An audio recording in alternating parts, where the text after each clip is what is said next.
ప్రతిరోజు సామెతలలో డిసెంబర్ 6వ తారీఖు సామెతలు 6వ అధ్యాయములో ఉన్న 35 వచనములో, నా కుమారుడా నీ చెలికాని కొరకు పోటబడిన ఎడల పరుని చేతిలో నీవు నీ చేయి వేసిన ఎడల నీ నోటి మాటల వలన నీవు చిక్కుబడి ఉన్నావు. నీ నోటి మాటల వలన పట్టబడి ఉన్నావు. నా కుమారుడా నీ చెలికాని చేత చిక్కుబడితివి. నీవు త్వరపడి వెళ్ళి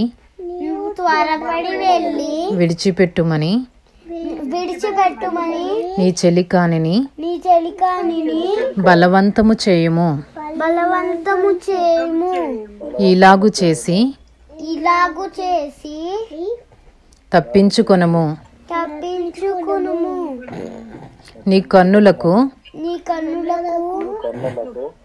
నిద్ర అయినను నీ కనురెప్పలకు కునుకుపాటైనను రానియ్యకుము.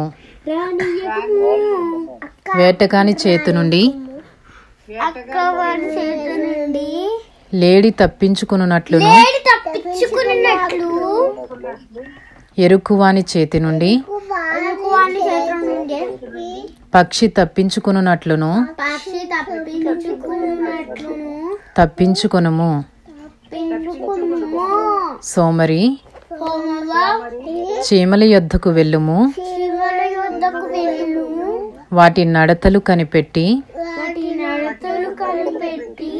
జ్ఞానము తెచ్చుకొనుము.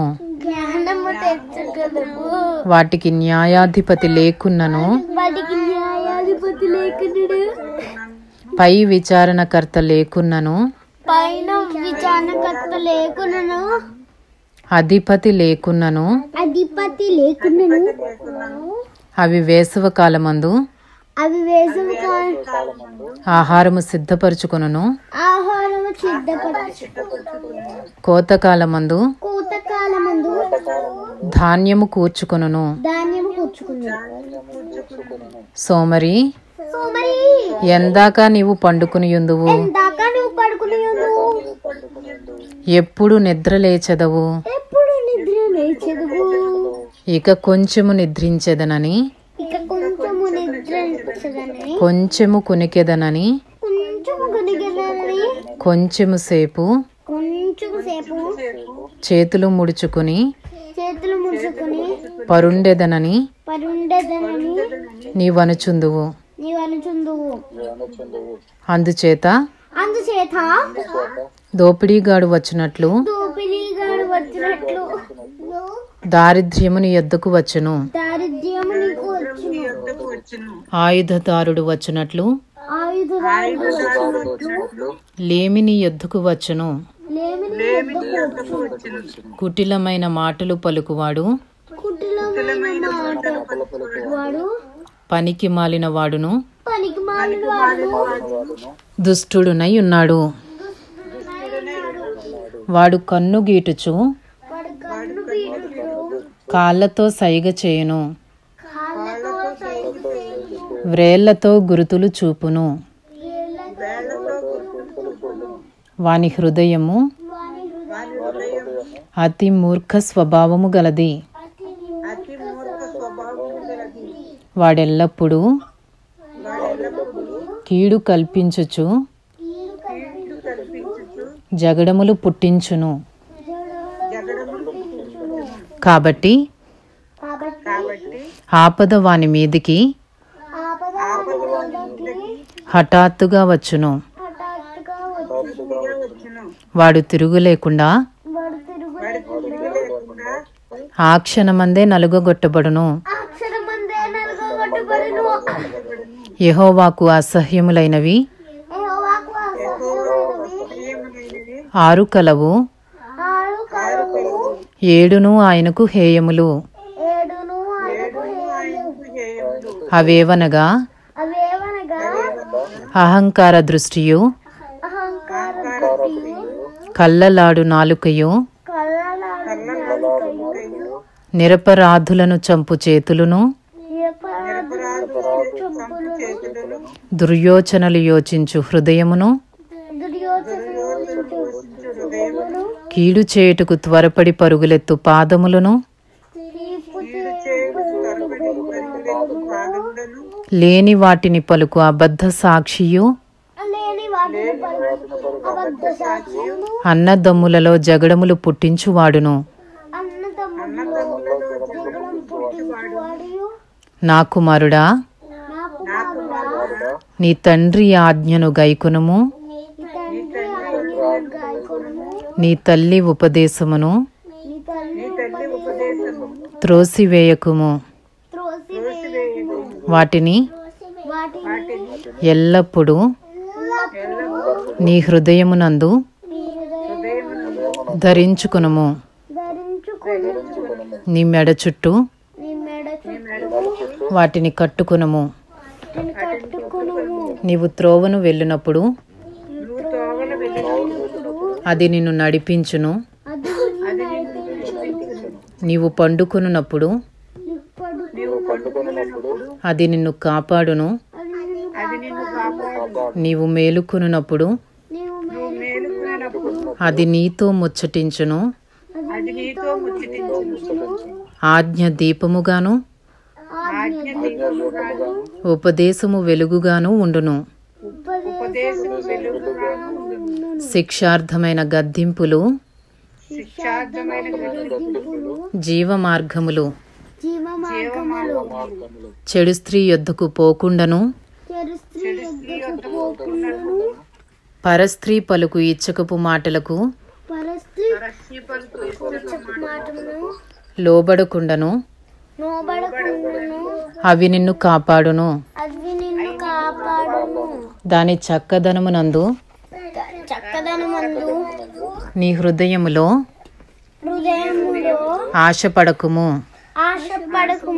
అది తన కనురెప్పలను చికిలించి నిన్ను లోపరుచుకొననియ్యకుము. వేశ్య సాంగత్యము చేయువానికి రొట్టె తునక మాత్రము మిగిలియుండును. మగనాలు మిక్కిలి విలువగల ప్రాణమును వేటాడును. ఒకడు తన ఒడిలో అగ్ని నుంచుకుని ఎడల వాని వస్త్రములు కాలకుండునా. ఒకడు నిప్పుల మీద నడిచిన ఎడల వాని పాదములు కమలకుండునా. తన పొరుగువాని భార్యను కూడువాడు ఆ ప్రకారమే నాశనమగును. ఆమెను ముట్టువాడు శిక్ష తప్పించుకొనడు. దొంగ ఆకలిగొని ప్రాణరక్షణ కొరకు దొంగిలిన ఎడల ఎవరును వాని తిరస్కరింపరు కదా. వాడు దొరికిన ఎడల 7 అంతలు చెల్లింపవలెను. 7 అంతలు చెల్లింపవలెను.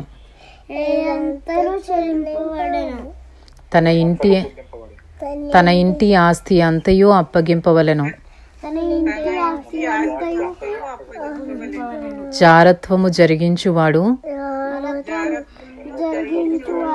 కేవలము బుద్ధిశూన్యుడు. ఆ కార్యము చేయువాడు స్వనాశనమును కోరువాడే. స్వనాశనము కడువాడే. వాడు దెబ్బలకును అవమానమునకును పాత్రుడగును. వానికి కలుగు అపకీర్తి ఎన్నటికిని తొలగిపోదు. భర్తకు పుట్టు రోషము మహారౌద్రము గలది. ప్రతీకారము చేయు కాలమందు అట్టివాడు కనికరపడడు. ప్రాయశ్చిత్తమేమైనా నీవు చేసినను వాడు లక్ష్య పెట్టడు. ఎంత గొప్ప బహుమానములు నీవిచ్చినను వాడు ఒప్పుకొనడు. ఇంతటితో సామెతలు 6వ అధ్యాయంలో ఉన్న 35 వచనములు పూర్తి చేయబడినవి.